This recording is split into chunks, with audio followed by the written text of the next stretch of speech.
Hello! It is the final vlog of regular Tour de Fleece time. But it is also the start of a new vlog, so you know what we're going to do right now. Yeah. We shall be finishing a skein. Let's keep up this tradition. I'm going to wind this into a plying bracelet and apply it onto my applying spindle, and now we shall have another finished skein and another start of a Tour de Fleece vlog. It just feels right. But maybe before we do any of that, let's try and fix our spinning shell. Because as you can see, I tried to show you 2 vlogs ago, but it wasn't as bad back then and my camera wasn't focusing. Yeah, we've got a little bit of a breakage over here on the side.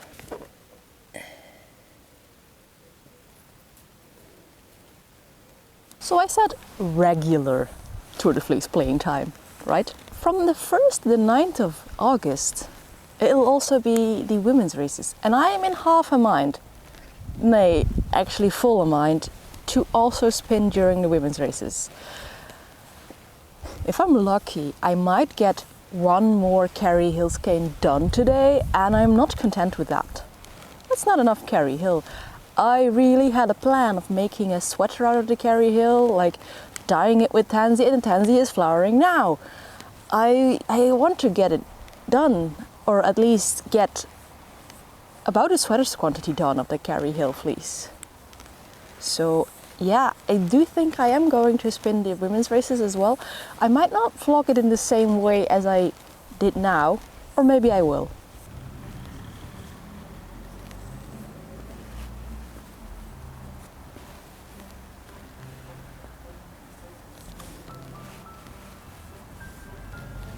I know there are people that actually wind their plying bracelet the opposite direction of what I do, so they cross the yarns at the back of their hands. That actually does not matter in which direction you do that.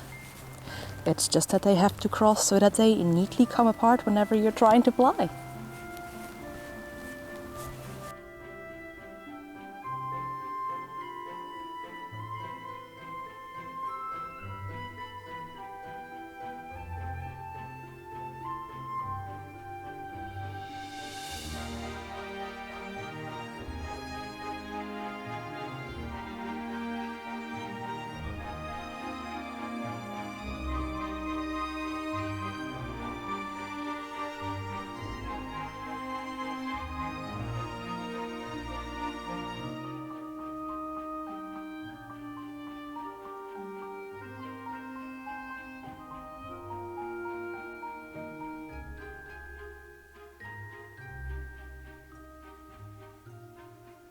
And that's another 32 meters that I can add to the total.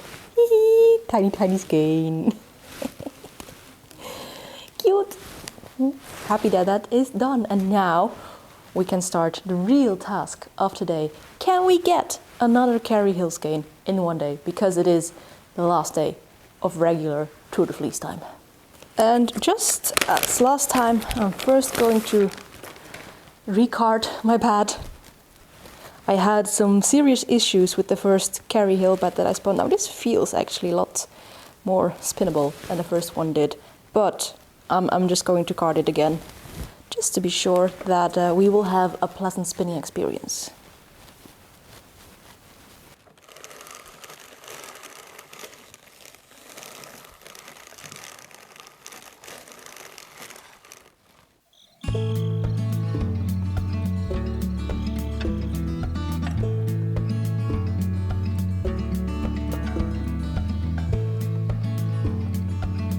So, I just spun one entire bobbin in... Come on you smartwatch. Well, a little over an hour. This gives me very much hope in being able to spin them more than one skein today. However, I'm not going to put my expectations on that because... no. The expectations are at least one. And that's going to happen. However, it is getting very windy, very cold, and I think it's going to rain, so we're going to move into the studio. It's not a really big bobbin that I just filled. That might have been a rather small bat that I just spun in a little over an hour. But that's the way of things. Maybe the next bobbin will take a bit longer. Anyway, I'm actually really glad that it's about to rain, because I don't think it has rained for a single day this entire Tour de Fleece. Yeah, we had heat wave and then extreme drought. Suddenly, this is a normal Belgian summer and there are still climate deniers in my comment section. How?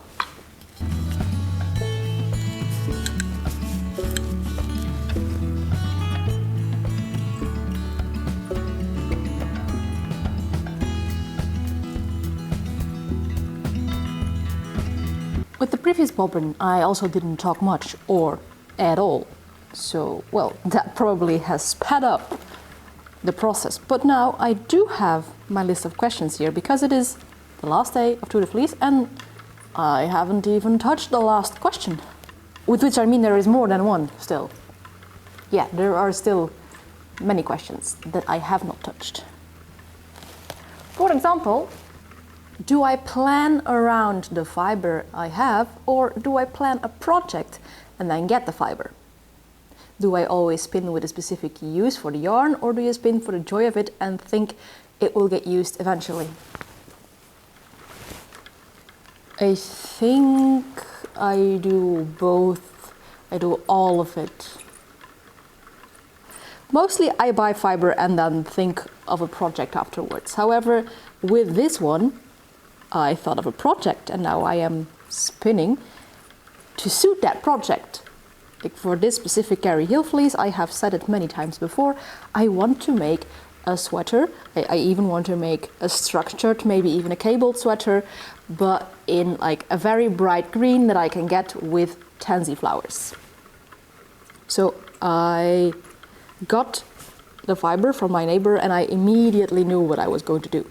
However, I do have quite a lot of fiber, mostly like sometimes I go to fiber festivals and buy pretty braids, or I get pretty braids from other people, like in the Tour de Fleece exchange, for example, and I think, yeah, I will spin that and then think about what I'm going to do. Like the Polworth that I just finished on my spindle, I just wanted to spin that because it is luxurious fiber. I have no idea what project it is going to be, but I will find something for it. My entire studio is filled with fibers that sometimes I have a project in mind for, and sometimes they are just here because I like spinning them or because they are very pretty.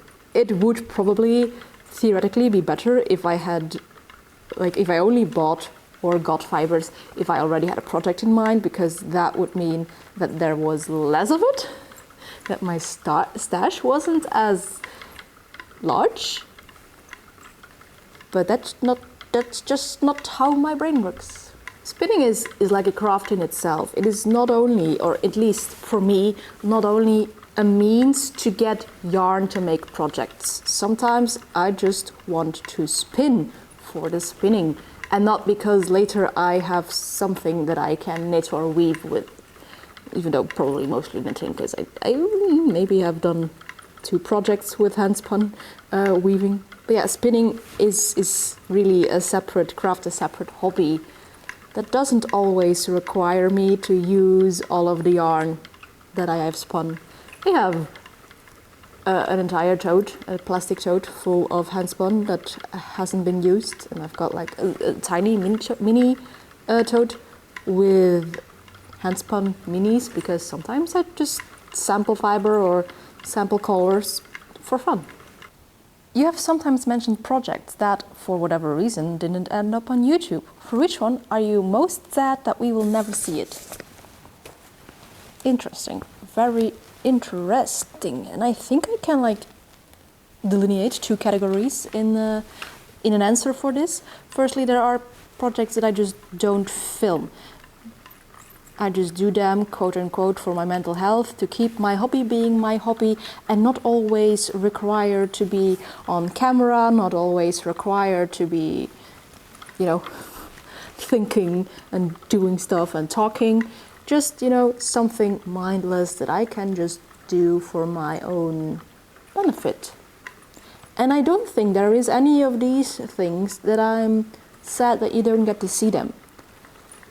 because oftentimes they do appear like cursory in one of my videos, or sometimes there is a project. The reason that I'm currently spinning on the Majacraft and not the Louette is because there is a spinning project on there that, well, has been taking so long, and I am like almost deciding that, you know what, I'm going to spin the rest of it on camera just so that you guys can keep me accountable for finishing it.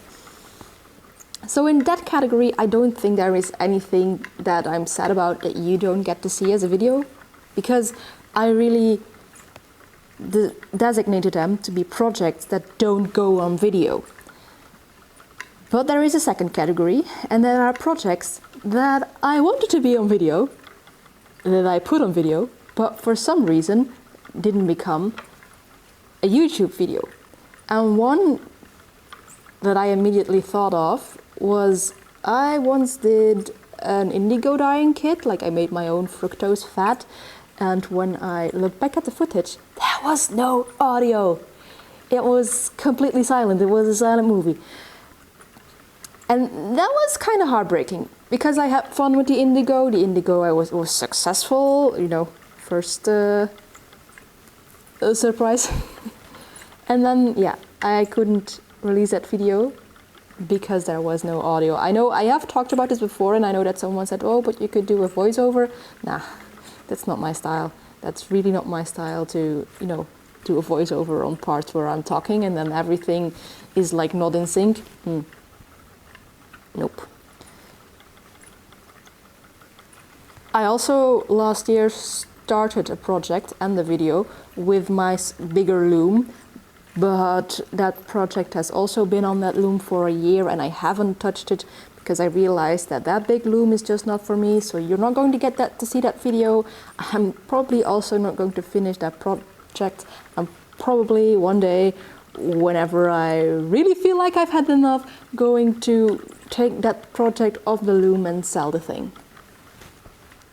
It's just that specific Waviti 4-shaft loom is not my friend. I really wished we were better friends. Like, weaving on a bigger scale sounds to me like such a nice hobby, and I would love to be better at it, but it's not going to happen with this loom. I have to reach too far, my shoulders hurt. There is something, maybe there is just something actually missing from the loom, because I have to manually, you know, grab the shafts, and that's not really what should happen. Like, most looms have paddles or like a lever, and this one doesn't, and it really hurts me, and I'm not going to weave on it anymore. I'm very certain about that. So you're also not going to see the video of whatever project is on there. Even though, like, the idea about the video was cool, like I did a random warp, let the dice decide, but yeah, no, that's not going to end up on YouTube. Now, someone wanted to know what is, in my opinion, the cutest sheep, both as a lamb and as an adult, and I think that it's a wholly unfair question, because there are so many sheep that are utterly adorable. Like, you've got, of course, the Bo Beep sheep, the Wallische Schwarznase, and yesterday I passed by my mom's neighbor's flock of Kerry Hill, and the lambs are just so cute.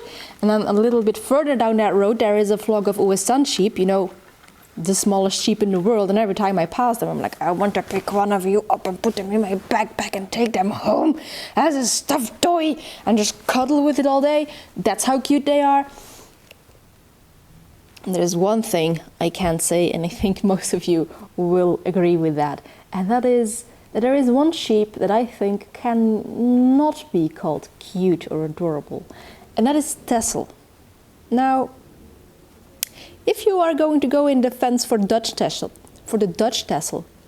I agree. Some of them still can be called cute. However, not the Beltex, the Belgian Tessel. I'm sorry, that's not a sheep, that's a bulldog.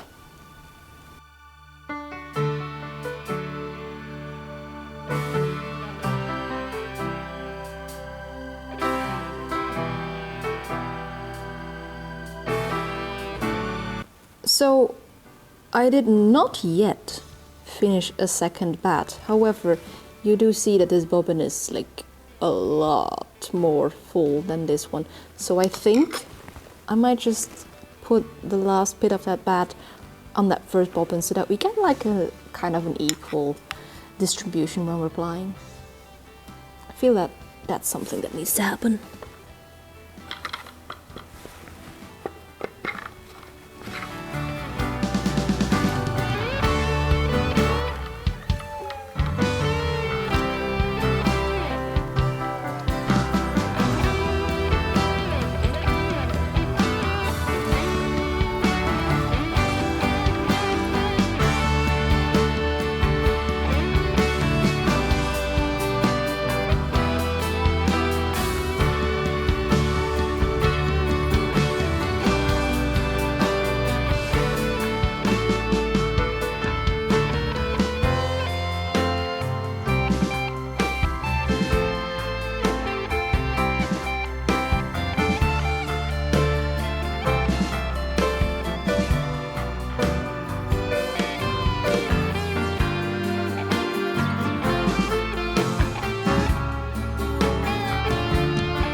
The most welcome rain I ever did see.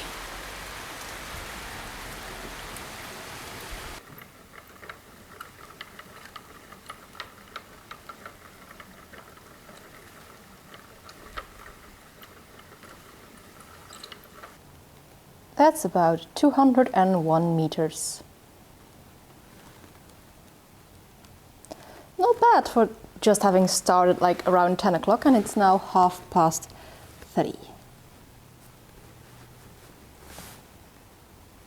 And I'm pretty pleased with this skein, like it's pretty even, pretty consistent. This is like kind of the yarn that I had in mind, that I was expecting when I started spinning this. Yeah, this is what I was going for. It's somewhere, I just checked on my little card, between Sport and DK. But now the undersides of my feet feel like mush. So I'm going to do something else for a little bit, and then I think I will start another skein. Although maybe I'll just split up one bat in two and make a smaller skein and see how far I get with that. So I'm done chilling for an hour. I am now up until page 120 of Project Hail Mary. Let's card this bat, divide it into two and make another skein. Because we can and because we want to.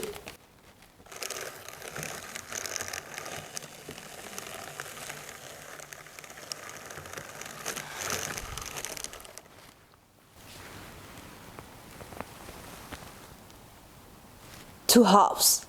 Let's go.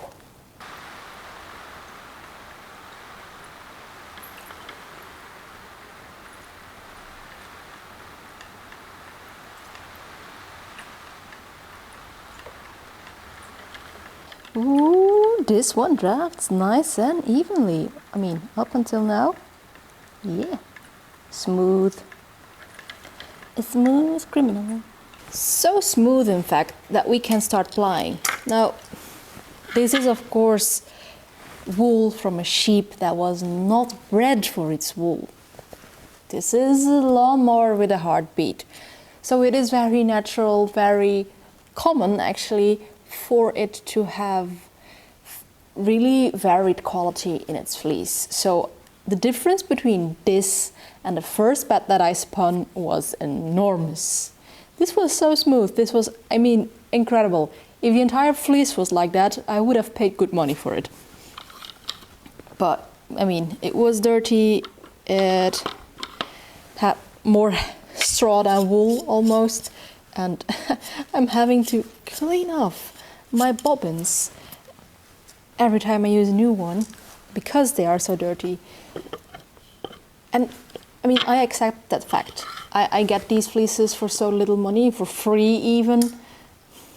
I don't feel like I can ask for more. And in the end, I will have nice yarn. I know that I will have nice yarn. It took me a little bit more work and a little bit more frustration than it might if I got like wool from a purposefully bred wool sheep. But I get my wools from local farmers and local neighbors, and I think that's just amazing. I know what sheep my wool came from, like I can point at the sheep and go, that's where my sweater came from. And that's just amazing.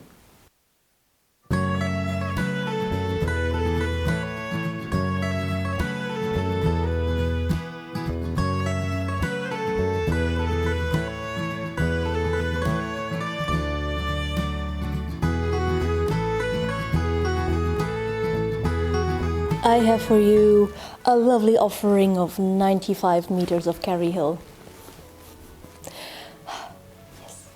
Yes. I'm glad that I did this little extra skein. Like, I only started spinning this fleece on Thursday, and look what I have. Like, nearly 600 meters, like it's 250. It's 250, 295, so yeah, it's okay. It's 550. That's good, that's good. Like 550 meters since Thursday. I'm going to repeat since Thursday. And I feel like this third skein is the best of the Carry Hill that I did. I'm really starting to get fond of this fiber, of this sheep breed. Yeah, it's a very squoosh, but that's to be expected from a sheep breed with this many crimp as Carry Hill has. Like, it is very bouncy, almost elastic. You can really squish them together. I like that. Oh yeah, oh yeah, oh yeah. I'm glad that I already decided for myself that I will continue doing this during Tour de France Femme, so like Tour de Use. And I will have a sweater quantity. I must have a sweater quantity. It's in my brain. I must have it. And I must have a Carry Hill sweater because, yeah, this feels like amazing sweater yarn. So it must happen.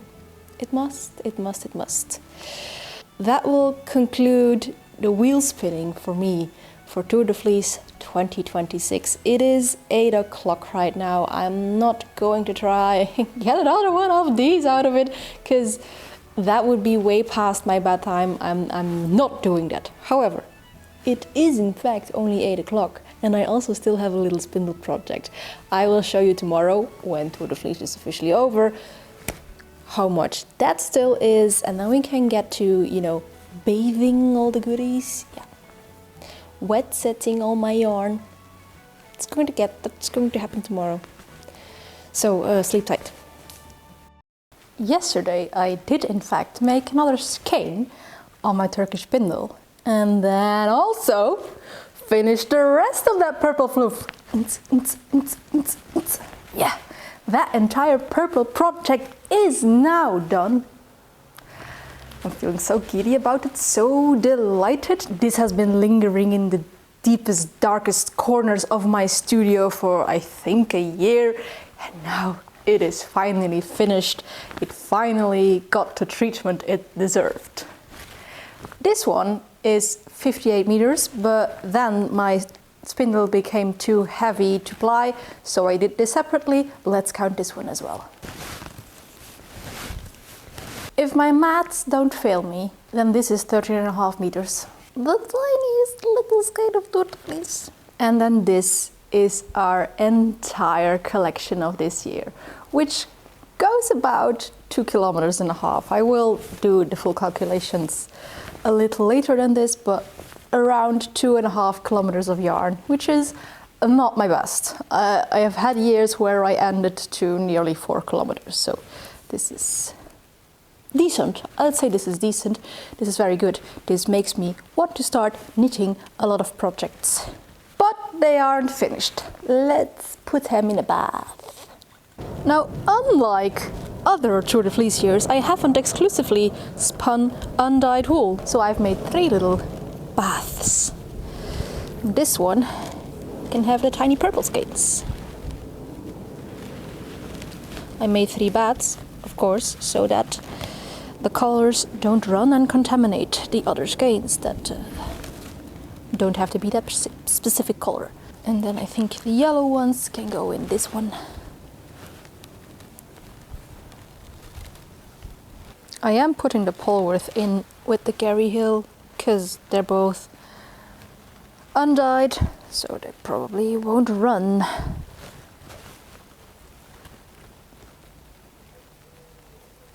They also don't have legs.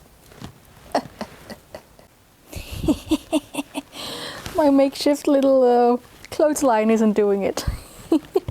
But yeah, it'll have to do for now. And evidence of why I used 3 separate pots. This is yellow, this is purple, and this is full of lanolin.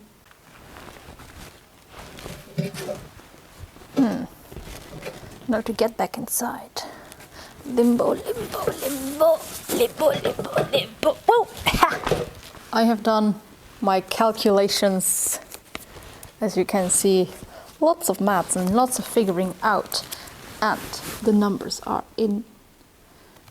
I have spun 2,567.4 meters of yarn. That is just the skeins themselves. It is a little over 2.5 kilometers, as I had just, guesstimated. But you know how I multiply it times singles plus 1 to get how many meters has actually passed through my fingers? Yeah. And well, that gets to 8,007.7 meters. I've got over 0.5 kilometer of spindle spun yarn, and I think I have never done that any Tour de Fleece. So I am very proud of that. Yeah, maybe the total numbers are less, but I've done so much on spindles this tour. Very good. Is anyone else's brain also a little bit now what? It felt so weird today that I had no spinning to do. Luckily, Tour de France Femme is coming, and that's another 9 days of spinning. And yeah, I just finished that purple fluff. I'm just going to keep taking a little bit of fluff with me to work to spin. I'm going to keep at that. That's a nice plan. Anyway, that's it from me for Tour de Fleece 2026. I'm already looking forward to next year. And this is what Team Chaos Goblin has been doing in this final day.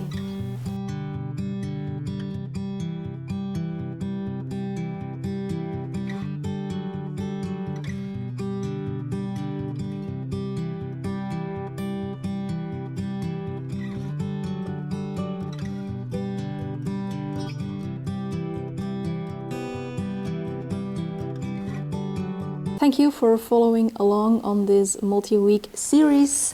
And if you like these kind of fiber shenanigans, then maybe you could like, comment or subscribe. But of course, that is all up to you. And as for me, I will see you in a next video. But before we do that, maybe, well, here is the Tour de Fleece playlist if you want to look at it again. Bye!